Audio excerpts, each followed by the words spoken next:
Hey guys, my name is Isaac Lopez from the University of Chihuahua. Today we have two reviews. One review from YouTube, it's called Unaccompanied Alone in America, and an article written by the New York Times.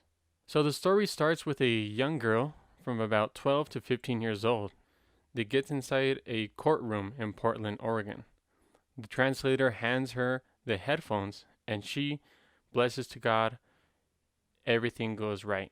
So William Schaffer, the immigration judge, gives the court to Lisa Gonzalez from El Salvador.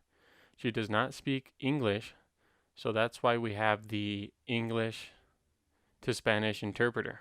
So basically, the judge gives her questions in regards to if she wants to continue the court in Spanish and if she speaks and talks Spanish.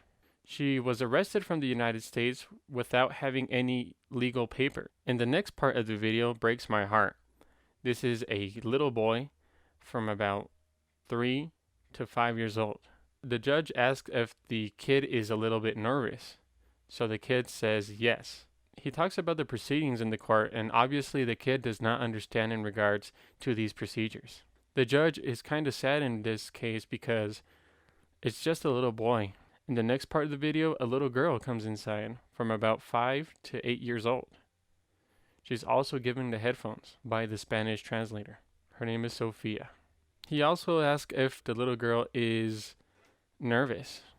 He also asks if she knows what's a lawyer. She responds, no. He also asks if the little girl has a lawyer. She says, I don't know. So the judge once again looks disappointed or sad in this case because this is a real situation. So 9 out of 10 kids are deported once again to their home countries without their fathers. So the Department of Justice prohibits, in this case, they are trying to debate the situation going in regards to these situations because it is kind of tough having kids being deported while their parents are still in jails of immigration. So there is a website that's www.ics.org where you could help, in this case, the movement, so that way kids are not separated from their family. So that would be the review of the YouTube video that's really sad to watch. So we're going to go ahead and proceed with the post by the New York Times that's called Taking Immigrant Children from Parents is Illegal, the United Nations says to the United States. So basically, this started with Trump's administration process in regards to immigrant people crossing to the United States. In this case, here in Mexico, we have a law.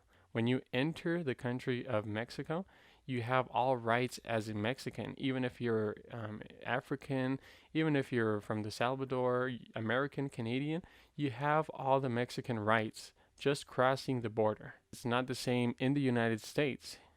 First of all, you need a visa in order to cross the United States. But even though that does not guarantee you have all rights as an American. So in this case, the United Nations stepped up in regards to defend the rights of these immigrants. So the United States administration angrily rejected the request from the United Nations as this was a ignorant attack. That's how they said. And they called the global organization as hypocrisy. So in my point of view in this case is, I can understand the point of the United States not letting any people or any type of immigrants inside the United States to either have less jobs for the American citizens, and also for any violent attacks that they could cause. But I could also understand the point of view of the immigrants that try to reach the American dream, like the United States say they could have in their state, in their country, sorry. So this story has been going up and down since the Trump era was elected in 2016. So I do understand both point of views. I just would like to say that I would like to have any type of right or that the United Nations could do in this case. This is a really important situation. People are dying in trying to cross the border from either the Salvador to the United States. This is also Mexicans, but basically Latin Americans from South America, or Central America, sorry, such as Costa Rica, El Salvador, Venezuela, Colombia, etc.